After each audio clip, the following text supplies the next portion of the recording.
नमस्ते हिंदुस्तान, मैं सुमन पांडे एक बार फिर से।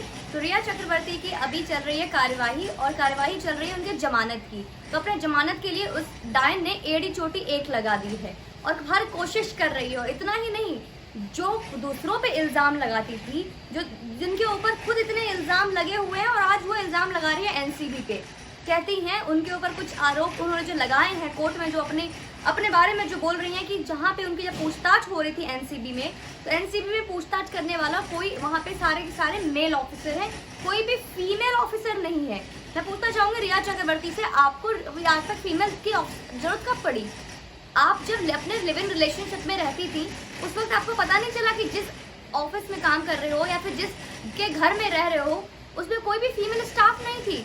चाहे वो कुक हो गया, चाहे वो मैनेजर हो गया, चाहे आपका स्टाफ मैनेजर हो गया, सुशांत है, कभी तो कोई फीमेल थी ही नहीं आपके आसपास। आप तो हमेशा से मेल के साथ रहे हो, तो आपको इतनी प्रॉब्लम क्यों है? दूसरा आरोप वो लगा रही हैं कि उनको जब वो बहुत अच्छे से कोऑपरेट कर रही थी, अच्छे से मेकअप करके लिपस्टिक करके जब वो टाइम से ऑफिस पहुंच जाती थी, तो उनको रिमांड पे जुडिशरी कस्टडी में क्यों भेजा गया? तीसरा वो कहती हैं कि उनको भाईखाला जो उनके जेल में जहाँ रखा गया वहाँ पे अपने जिंदगी को, अपने जीवन को सुरक्षित महसूस नहीं कर रही हैं। मैं पूछूंगी रिया चक्रवर्ती, दूसरों के जीवन को खत्म करके आपको अपने जीवन का खतरा महसूस हो रहा है। अब आपको लग रहा है कि कोई आसपास जब आपके 10 लोग आपको मारने के लिए एक साथ जुटे रहते हैं तो आपको कितना भय सताता है, कितना डर लगता है, डर का एहसास हो रहा है। कहते हैं मौत से बड़ा भय होता है मौत का डर। तो आपको कैसा लग रहा है ये जिंदगी? अब आपको फील हो रही है? अब इतना होने के बाद भी आप डिप्रेशन में क्यों नहीं जा रहे, एंजाइटी में क्यों नहीं जा रहे? अभी तो आप उस टाइम पहले आप इतना ज्यादा डिप्रेशन में चले गए थे कि आपको घर छोड़ के जाना पड़ा। अब नहीं हो रही डिप्रेशन तुझे, अब नहीं हो रहा है एंजाइटी तुझे, अब किसी बात का दुख नहीं हो रहा आपको, अब आपको कोई फर्क ही नहीं पड़ रहा। तो और इतना ही नहीं है, हमारे जो सारे जो भाई बहनों के जो मेन प्रोडक्शन हाउस है, जो कहते हैं ना फैक्ट्री जो है, जो मिस्टर इंद्रजीत चक्रवर्ती जो कहते हैं कि उनके साथ बहुत जाति हो रही है, उनके साथ बहुत ज़्यादा मिडिल क्लास फैमिली का जो विक्टिम कार्ड खेल रहे हैं, तो मैं उनसे सवाल पूछूंगी। कुछ सवाल है मेरे कि सर मिडिल क्लास फैमिली हम भी हैं, आप उसी शहर में रहते थे, एक मिडिल क्लास फैमिली की बेटी उसी घर में उसी शहर में रहने वाले माता पिता को छोड़कर एक लड़के के साथ रहती है। इस तरीके की मिडिल क्लास फैमिली है आप। इतने वर्षों तक आपने देश की सेवा की, लेकिन अब आप देश को ताना मार रहे हो। वेरी गुड मिस्टर चक्रवर्ती।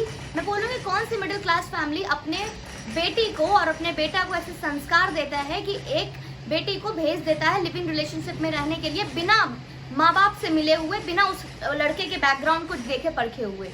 आपने एक बार भी उसके परिवार से मिले?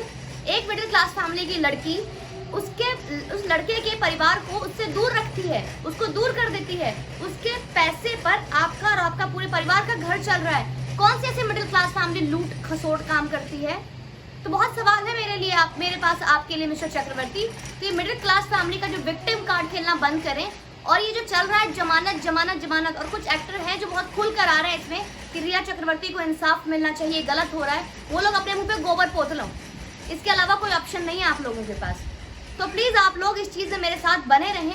और आगे जो हो रहा है अभी तक, जो महाराष्ट्र में जो चीजें चल रही है, जो महाराष्ट्र जो मट्ठा पुलिस है हमारी, जो किसी भी काम की नहीं रही है, कंगना रनौत के साथ लगी पड़ी है, उनपे एक अलग ही एफआईआर दर्ज हो गई कि उन्होंने आपत्तिजनक बातें बोल रही हैं।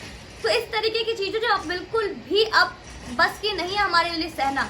तो आप लोग भी मेरे साथ रिक्वेस्ट करें कि राष्ट्रपति नियम लागू होना चाहिए महाराष्ट्र में, और जितनी जल्दी हो सके ये चीज होनी चाहिए। और पालघर में साधुओं के साथ क्या हुआ उसका लिए भी जवाब देना होगा मुंबई पुलिस को, महाराष्ट्र सरकार को। जय Hind, thank you so much.